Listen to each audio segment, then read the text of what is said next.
Assalamualaikum warahmatullahi wabarakatuh. Saya dari kelompok 4 akan mempresentasikan tentang perbedaan pendapat tentang proklamasi kemerdekaan, peristiwa ringkas Denglok, dan proklamasi kemerdekaan.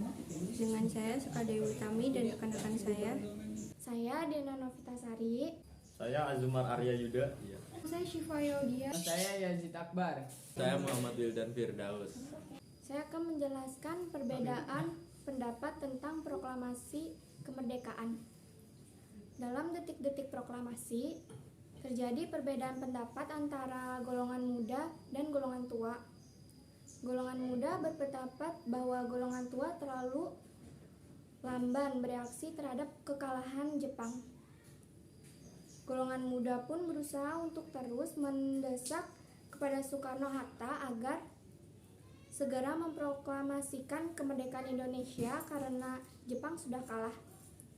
Sehingga tidak ada alasan lagi bagi Jepang untuk menghalangi rakyat Indonesia untuk memproklamasikan kemerdekaan.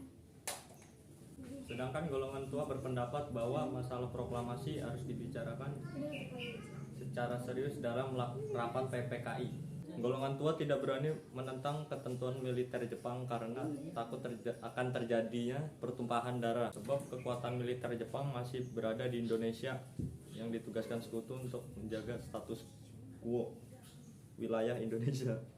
Perbedaan pendapat antara golongan pemuda dengan golongan tua tentang masalah waktu mengenai waktu pelaksanaan proklamasi kemerdekaan Indonesia.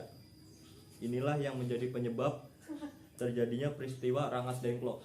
Saya akan menjelaskan tentang peristiwa Rengas Dengklok.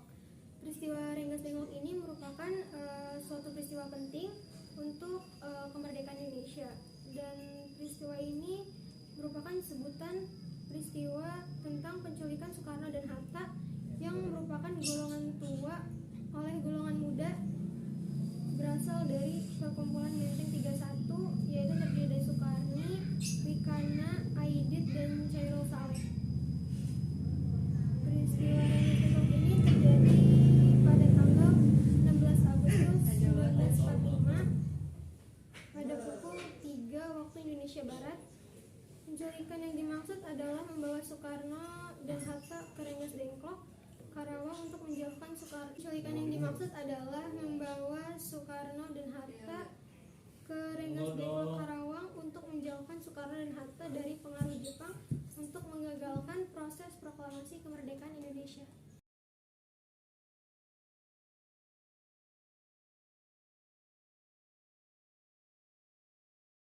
Pada malam hari setelah peristiwa Rengas Dengklok, Soekarno dan Hatta kembali ke Jakarta. Nishimura mengemukakan bahwa tanggal 16 Agustus 1945 telah diterima perintah dari Tokyo bahwa Jepang harus menjaga status quo. Tidak dapat memberi izin untuk mempersiapkan proklamasi kemerdekaan Indonesia sebagaimana telah dijanjikan oleh Marsekai di Dalat, Vietnam. Soekarno-Hatta menyesali keputusan itu. Lalu Soekarno dan Hatta memerintahkan agar Nishimura jangan menghalangi kerja PPKI.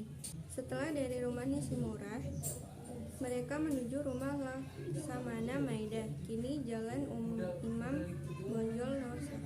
Setelah dari rumah Nishimura, mereka menuju rumah Laksamana Maeda, diiringi oleh Sun Kichiro Miyoshi guna melakukan rapat untuk menyiapkan teks proklamasi. Lalu teks proklamasi ditulis di ruang makan Laksamana Tadashi Maeda.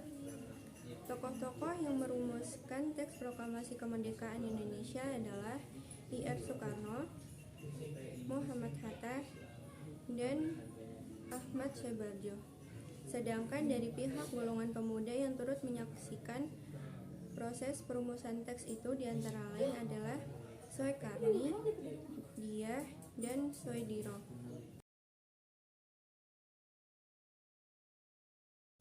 Setelah diadakan beberapa perubahan, Insinyur Soekarno meminta Sayoti Melik mengetik teks proklamasi tersebut dengan melakukan beberapa perubahan, antara lain sebagai berikut.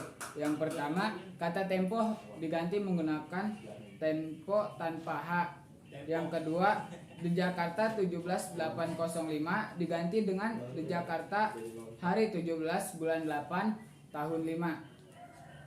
Yang ketiga ada Wakil Bangsa Indonesia diganti dengan atas nama Bangsa Indonesia setelah konsep selesai disepakati. Soekarno mengusulkan agar yang menandatangani teks proklamasi itu adalah Soekarno dan Hatta atas nama Bangsa Indonesia, dan Sayuti menyalin dan mengetik naskah tersebut menggunakan mesin ketik. Proklamasi kemerdekaan dilakukan di Jalan Pegangsaan Timur nomor 56, sekarang menjadi Jalan Proklamasi, di kediaman Soekarno 17 Agustus 1945. Acara dimulai dengan pembacaan proklamasi oleh Soekarno dan dilanjut pidato singkat tanpa teks. Setelah itu sang-saka merah putih yang sudah dijahit oleh Fatmawati dikibarkan.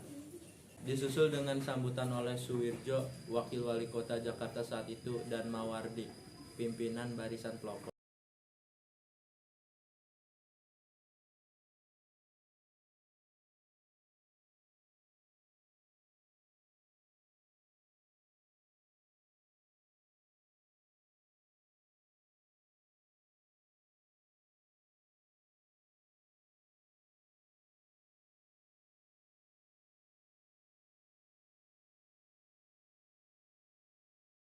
Isi proklamasi tersebut adalah: Proklamasi. Kami, bangsa Indonesia, dengan ini menyatakan kemerdekaan Indonesia. Hal-hal yang mengenai pemindahan kekuasaan dan lain-lain diselenggarakan dengan cara seksama dan dalam tempo yang sesingkat-singkatnya.